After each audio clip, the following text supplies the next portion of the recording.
Elle a sacrifié son frère pour un rituel, sans savoir qu'elle était la prochaine sur la liste. Bienvenue dans French African Folktale. Il était 16h47.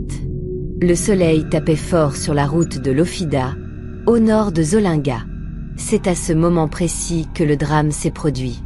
Jonas revenait d'un long voyage. Il avait roulé toute la nuit pour être là à temps. Sa femme l'attendait. Ses enfants aussi. Il avait promis de leur ramener des cadeaux. Mais il ne savait pas que la mort l'attendait au tournant. Sur cette route, un camion venu à contresens a percuté sa voiture de plein fouet. Le choc a été si fort que les portières ont volé. Le pare-brise s'est brisé comme du papier. Et le silence est tombé. Des témoins se sont approchés, tremblants. Certains ont crié, d'autres ont eu le réflexe de filmer. Mais en s'approchant, ils ont vu quelque chose d'inhabituel. Jonas était encore vivant. Son bras gauche pendait, presque arraché. Sa bouche saignait. Il ne bougeait pas beaucoup, mais ses yeux étaient ouverts. Et il murmurait « Mariam, faut prévenir Mariam ». Mais personne ne connaissait cette femme. C'est un homme du coin, Kossi, qui a appelé un taxi à 3 roues. Il a couvert Jonas avec une bâche et l'a emmené à toute vitesse à l'hôpital de Fomboka. Et pendant que la voiture roulait, Jonas prononçait une phrase qu'ils allaient regretter de ne pas avoir écoutée. Esther, l'infirmière principale de garde à Fomboka ce jour-là, n'oubliera jamais ce qu'elle a vu. Quand ils ont déposé Jonas à l'entrée, elle a cru qu'il était déjà mort. Son bras gauche ne tenait plus qu'à un bout de peau. Le sang avait imbibé tout son pantalon. Et pourtant, ses lèvres bougeaient. Esther s'est penchée vers lui, choquée. Il respirait, difficilement. Mais il parlait. Je savais qu'il viendrait. Elle a essayé de lui demander « Qui ça ? Monsieur, vous m'entendez ?» Mais Jonas ne répondait plus à ses questions. Il avait le regard fixe. Il fixait le plafond, comme s'il voyait quelque chose que personne d'autre ne voyait. Esther a couru chercher une chambre vide. Elle a désinfecté vite fait, posé le matelas, appelé un brancardier. Ils l'ont mis là, en attendant le médecin-chef. Il fallait l'opérer, de toute urgence.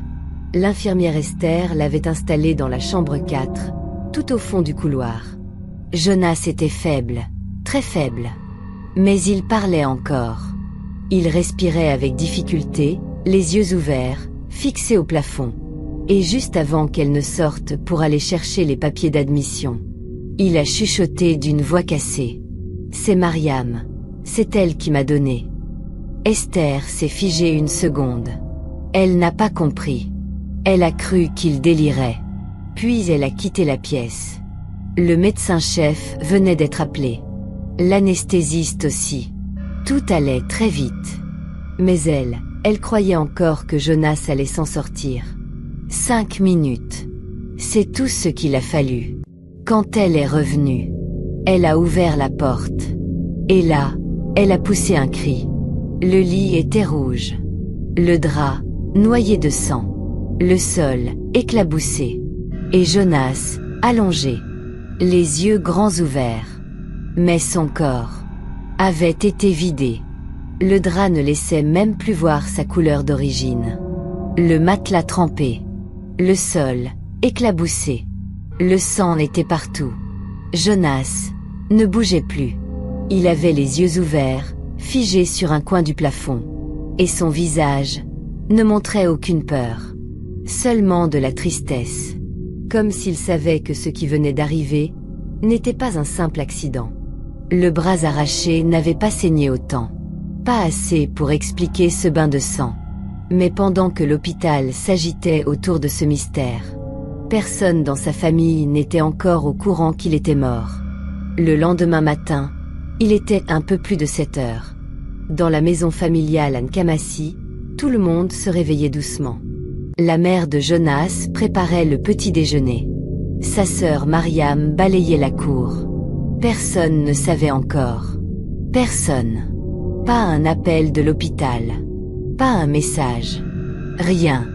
Le téléphone de Jonas Lui, ne sonnait même plus. Et puis, un voisin est entré dans la cour. Le vieux Pascal, un ancien militaire. Il tenait une petite radio portative à la main. Il tremblait. Il dit: « Mariam, tu es au courant de ce que j'ai entendu ?» Elle lève la tête, inquiète. « Non, quoi donc ?» Il monte le volume. Et la voix du journaliste sort, nette, sans émotion. « Accident tragique sur la route de l'Ofida. Plusieurs morts. Parmi les victimes identifiées, un certain Jonas Afolabi, commerçant bien connu dans la région de Zolinga. » Le monde s'est arrêté. Mariam est tombée sur les genoux. Non, non, ce n'est pas vrai, pas Jonas. La radio continue de parler, mais plus personne n'écoute. Les voisins accourent. Les pleurs commencent. Une tante crie. Une autre s'évanouit. C'est comme ça qu'ils ont appris sa mort. Par une voix. Sortie d'un poste radio. Chez un voisin.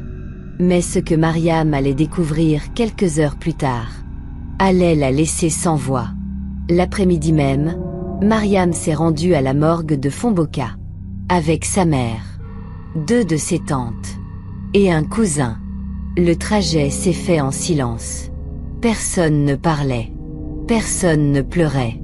C'était comme si le cerveau refusait encore de croire. Arrivé sur place, un agent les a reçus. Il a hoché la tête, lentement. « Vous venez pour le corps de Jonas, c'est ça ?» Mariam a répondu d'une voix presque éteinte. « Oui. » L'agent les a conduits dans une petite pièce froide, au fond du bâtiment. Il a tiré le tiroir. Lentement. Et quand le drap s'est retiré, Mariam a reculé d'un pas. Elle a regardé. Longtemps. Mais elle ne reconnaissait pas son frère. Le visage était gonflé. La peau, comme brûlée par quelque chose. Les lèvres fendues. Les paupières à moitié ouvertes. Une expression figée, douloureuse. Elle a dit: « Ce n'est pas lui. » Sa mère s'est approchée. Elle a pris la main du corps. Puis elle a fondu en larmes. « C'est lui, Mariam. Regarde bien, c'est lui. » Mais Mariam secouait la tête. Elle refusait de croire que c'était ce frère-là, celui qu'elle avait vu encore en vie 2 jours avant. Et juste avant qu'on referme le tiroir, elle a eu un frisson, un détail. Les yeux du cadavre semblaient bouger légèrement. Elle n'a rien dit. Elle n'a rien montré. Mais dans sa tête, quelque chose s'était réveillé. Et ce qu'il allait se passer le jour de la veillée funèbre allait secouer toute la famille. Le jour de la veillée, toute la famille était là. La cour familiale de Nkamassi était remplie de chaises, de bâches, de marmites. Les pleurs, les chants, les prières, tout résonnait dans le quartier. Jonas était très aimé. Sa mort avait choqué tout le monde. Même ceux qui ne le connaissaient pas étaient venus. Vers 20h, le cercueil a été installé dans le salon. Ouvert. On voyait son visage. On l'avait maquillé, habillé, bien coiffé. Mais il y avait quelque chose d'étrange. Pendant que les femmes pleuraient, des larmes coulaient aussi, du visage du défunt. D'abord une goutte, puis une autre, puis un filet entier qui glissait le long de sa joue. Une cousine a crié. « Regardez, le corps pleure. » Tout le monde s'est retourné. Certains ont crié, d'autres ont fui. Une des vieilles tantes s'est approchée. Elle a touché la joue de Jonas. Elle a senti que c'était mouillé. Vraiment mouillé. Mais à chaque fois que les gens s'arrêtaient de pleurer, les larmes du cadavre s'arrêtaient aussi. Dès qu'on reprenait les pleurs, ça recommençait. Les larmes tombaient de ses yeux, descendaient jusqu'au cou. Un oncle a dit: « C'est sûrement la glace, le corps dégèle. » Mais une autre femme a répliqué: « Pourquoi alors ses habits sont secs? Pourquoi seulement les yeux? Pourquoi pile quand on pleure ?» Et dans un coin du salon, Mariam s'est levée. Elle a regardé le corps. Longtemps. En silence. Puis elle a murmuré: « Quelqu'un a vendu mon frère. » Mais la vraie confirmation, allait venir d'une voix qu'il croyait éteinte à jamais. Toute la nuit, les gens ont défilé autour du cercueil. Certains priaient, d'autres chantaient. Mais tous avaient remarqué la même chose. Les yeux de Jonas pleuraient. Et pas une seule fois. Les larmes ne sont venues par hasard. Elles coulaient quand les pleurs montaient dans la salle. Et elles s'arrêtaient net dès que le silence retombait. À un moment, un pasteur a dit « C'est l'esprit qui parle. Il veut qu'on sache quelque chose. » Mais personne ne comprenait quoi. On a essayé de trouver une explication rationnelle. C'est l'humidité. Le corps dégèle. C'est normal avec la glace. Mais une des cousines, Hawa, a levé la voix. Pourquoi alors c'est juste les yeux qui pleurent? Pourquoi pas la bouche? Pourquoi les larmes descendent sur les joues comme un enfant? Personne n'a su répondre. Et c'est là que la mère de Jonas s'est levée. Elle a dit d'une voix tremblante. Je ne dors plus depuis 2 jours. Mon fils me parle. Il me dit qu'il n'est pas mort de l'accident. Silence dans la pièce. Elle a regardé le cercueil, les yeux remplis de rage. Il dit qu'il a été livré. Tout le monde s'est figé. Mais c'est dans la cour, à l'arrière de la maison, qu'une voix masculine s'est fait entendre pour la première fois. Une voix qu'on croyait éteinte. Il était un peu plus de 3 heures du matin. La veillée continuait. Fatiguée, une partie de la famille s'était assise dehors, dans la cour. Certains dormaient, d'autres parlaient à voix basse. Les bougies commençaient à fondre. Et c'est là, dans le silence, qu'on a entendu Mariam. Une voix d'homme. Grave. Lente. Très claire. Personne n'a répondu. Puis, quelques secondes après, Mariam. Cette fois, plus fort, plus proche. Les femmes ont sursauté. Les hommes se sont levés. Une des tantes a dit « C'est la voix de Jonas ». Et pour la 3e fois, la voix a résonné. Mariam. Le son venait du fond de la cour, là où il y avait un vieux manguier. Tout le monde s'est retourné en même temps. Mais il n'y avait personne. Rien. Pas un souffle. Pas un mouvement. Le manguier était là, noir, immobile. Mais la voix, elle, venait clairement de là-bas. Un des cousins a pris une torche. Il s'est avancé. Lentement. Il a fouillé derrière l'arbre. Rien. Mais en revenant, il a murmuré. Le sol est trempé, comme si quelqu'un venait de s'y tenir debout. Personne n'a parlé. Personne n'a osé bouger. Mais tous ont compris une chose. L'esprit de Jonas était toujours là. Et ce qu'il allait faire quelques jours plus tard. Personne n'était prêt.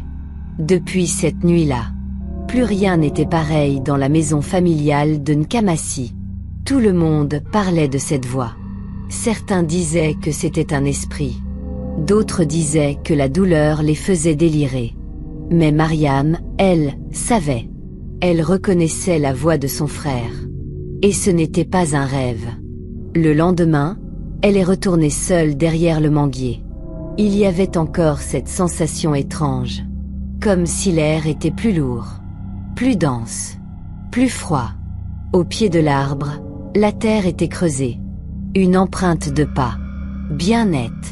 Comme si quelqu'un s'était tenu là, pieds nus. Mariam a touché le tronc. Elle a fermé les yeux. Et elle a entendu. Encore. Tout bas. Tout doucement. Je ne devais pas partir, comme ça. Elle a sursauté. Elle a regardé autour d'elle. Personne. Elle a couru dans la maison. Elle a dit à sa tante Salomé. Il m'a parlé. Jonas m'a parlé. Salomé a blêmi. Elle n'a pas ri. Elle n'a pas douté. Elle a juste dit. Il est bloqué entre 2 mondes. Et s'il est encore là, c'est qu'il réclame justice. Et 2 jours plus tard, il s'est montré. Mais cette fois, pas à Mariam. 2 jours après la veillée, la maison était retombée dans un silence pesant. Mais personne ne dormait tranquille. Le fils aîné de Jonas, Junior, 16 ans, ne parlait plus depuis l'enterrement. Il restait enfermé dans sa chambre. Il ne mangeait presque rien. Il disait juste qu'il avait mal à la tête, mal au cœur, mal à l'intérieur. Cette nuit-là, aux alentours de 2h, Junior s'est mis à crier. Un cri long, aigu, terrifiant. Toute la maison s'est levée. Mariam a couru. Salomé aussi. La grand-mère est tombée en se levant. Quand ils ont ouvert la porte de la chambre, Junior était recroquevillé dans un coin. Ses yeux fixaient un point précis, près de la fenêtre. Il tremblait. Il ne pouvait pas parler. Et puis, avec difficulté, il a levé le bras. Et il a pointé du doigt. Il était là, a-t-il réussi à dire. Papa était là. Salomé a dit. Tu veux dire, en rêve? Junior a hurlé. Non. Je l'ai vu.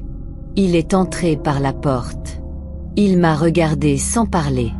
Il pleurait. Puis il est devenu petit, petit comme un enfant, et il est sorti par la fenêtre. Tout le monde s'est figé. Mariam s'est approchée de la fenêtre. Les rideaux flottaient, alors que dehors, il n'y avait aucun vent. Et juste en bas, sur le rebord, il y avait une trace de pas nus. Cette nuit-là, personne n'a dormi. Et le lendemain matin, les tantes ont pris une décision. Le lendemain, dès le lever du soleil, les 3 tantes se sont réunies dans la cour. Mariam, Salomé, et l'aînée, Fatou. Leurs visages étaient graves. Elles ne se parlaient même pas. Mais elles savaient. Elles savaient que Jonas n'était pas parti en paix. Et qu'il ne partirait pas tant que la vérité ne serait pas dévoilée. Alors Fatou a dit. On doit aller voir le vieux. Celui du quartier d'Emenu. Tout le monde connaissait Papa Adjao, un vieil homme venu du Togo, installé depuis plus de 30 ans dans la région. Il ne parlait pas beaucoup. Mais quand il parlait, les choses changeaient. Elles sont parties à pied. Elles ont marché en silence. Elles ont traversé 2 quartiers, évité les bavardages, ignoré les regards. Arrivé chez lui, il les attendait déjà assis dehors. Comme s'il savait. Il a levé les yeux lentement. Il est venu me voir cette nuit. Il n'est pas content. Personne n'a rien dit. Papa Adjao s'est levé. Vous voulez l'aider? Alors allez chercher le vêtement qu'il portait le jour de sa mort. S'il y a encore son sang dessus, c'est encore mieux. Mariam a ouvert grand les yeux. Mais, le pagne, c'est Tata Eugénie qui l'a pris après l'accident. Salomé a tremblé. Elles se sont regardées. Et Fatou a dit. On va chez elle, maintenant. Mais ce qu'elles allaient découvrir dans la chambre d'Eugénie allait faire basculer toute l'histoire. Elles ont marché vite. Mariam, Fatou, Salomé. Direction la maison d'Eugénie. La tante la plus secrète de la famille.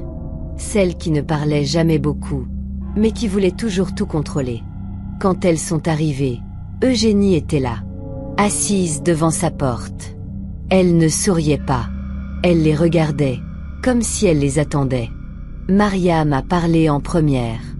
Le pagne, celui qu'il portait le jour de l'accident. Tu l'as encore. Eugénie n'a pas répondu. Elle s'est levée lentement. Elle a ouvert la porte de sa chambre. Et là, elle est allée fouiller dans une malle métallique, au fond. Quelques secondes plus tard, elle est revenue avec un vieux tissu roulé, emballé dans un sachet noir. Quand elle l'a ouvert, une forte odeur de sang séché est sortie. Fatou a reculé. Salomé a mis la main sur sa bouche. Le pagne était là. Et oui, le sang était toujours dessus. Elles l'ont pris. Elles ont remercié. Eugénie n'a rien dit. Elles sont retournées chez Papa Adjao. Il les a fait entrer dans une petite pièce à l'arrière de sa maison. Il a fermé les volets, allumé une bougie, pris une calebasse. Puis il a dit, « Ce qu'on va faire ici, ce n'est pas un jeu. Ce qu'il a vécu n'était pas naturel. Quelqu'un l'a donné. Et aujourd'hui, on va renvoyer. » Il a pris le pagne. Il l'a trempé dans une eau étrange. Il a commencé à parler dans une langue qu'aucune d'elles ne connaissait. Mariam a fermé les yeux. Elle sentait sa peau frissonner. Et d'un coup, la flamme de la bougie s'est éteinte toute seule. Puis une voix s'est fait entendre. Grave. Loin. Fatiguée. Elle m'a livré. Et 2 semaines plus tard, celle qui avait gardé le pagne est morte. La nouvelle est tombée comme une brique en pleine tête. 2 semaines après le rituel, Tata Eugénie est morte. Brutalement. Sans maladie. Sans accident. Un matin, elle ne s'est simplement pas réveillée. Et le plus troublant, c'est que ses yeux étaient ouverts, fixés vers le plafond, exactement comme ceux de Jonas à la morgue. Mariam a su tout de suite. Elle n'a même pas pleuré. Elle s'est juste assise, longtemps. Et elle a dit, le retour à l'envoyeur a été fait. Mais papa Adjao, lui, est revenu voir la famille. Et ce jour-là, il a dit la vérité. Devant tout le monde. Il s'est assis au milieu du salon, a pris une gorgée d'eau, puis il a dit calmement. Ce n'est pas elle qui l'a tué avec ses mains. C'est elle qui l'a donné. Silence. Elle était dans une réunion de femmes. Sororité ancienne. Elles lui ont fait croire que c'était pour la richesse, la protection. Sauf qu'au moment du remboursement, il a marqué une pause. Il fallait offrir une vie. Salomé a dit. Elle savait ce qu'elle faisait. Et papa Adjao a répondu. Non. Elle pensait que c'était symbolique. Que c'était une prière. Qu'un nom choisi au hasard allait juste ouvrir une porte. Puis il a ajouté. Mais ce nom, c'était celui de Jonas. Et ce qu'ils allaient apprendre sur ces réunions de femmes allait choquer toute la famille. Après la mort d'Eugénie, les langues ont commencé à se délier. Des femmes du quartier, des voisines, même des amis proches. Toutes racontaient les mêmes choses, mais en chuchotant. Elle allait dans des réunions spéciales. Elle portait des foulards rouges, attachés d'une certaine manière. Elle ne priait pas. Elle répétait des phrases qu'on ne comprenait pas. Et à la fin, elle mangeait. Mais ce qu'elle mangeait, personne ne savait. Une voisine, qui avait été invitée une fois, a dit. C'était un repas étrange. La viande n'avait pas de goût. Le riz était noir. Et quand j'ai demandé ce que c'était, elles ont rigolé. Mariam a demandé. Et Eugénie, elle, mangeait. La femme a hoché la tête. Elle ne posait jamais de questions. Elle disait juste que ces choses-là ouvraient les portes du succès. Papa Adjao a pris la parole. Ce qu'elle mangeait, c'était symbolique. Mais l'effet, lui, était réel. Chaque bouchée l'engageait dans une dette. Et dans ce genre de dette, on ne choisit pas toujours qui va payer. Mais quand le jour du remboursement est arrivé, Eugénie a dû donner un nom. Et ce nom-là était celui de son propre frère. Papa Adjao avait les yeux fermés. Il respirait lentement, comme s'il écoutait quelque chose que personne d'autre n'entendait. Puis il a dit, « Ce genre de pacte ne reste jamais vide. Quand vient le moment de payer, il faut donner un nom. » Et Eugénie, lors de la dernière réunion, celle juste avant l'accident, avait reçu la visite d'une des anciennes du cercle. Une femme qu'on appelait Maman Louda. Elle lui aurait dit, « Prépare-toi. Ce mois, c'est ton tour.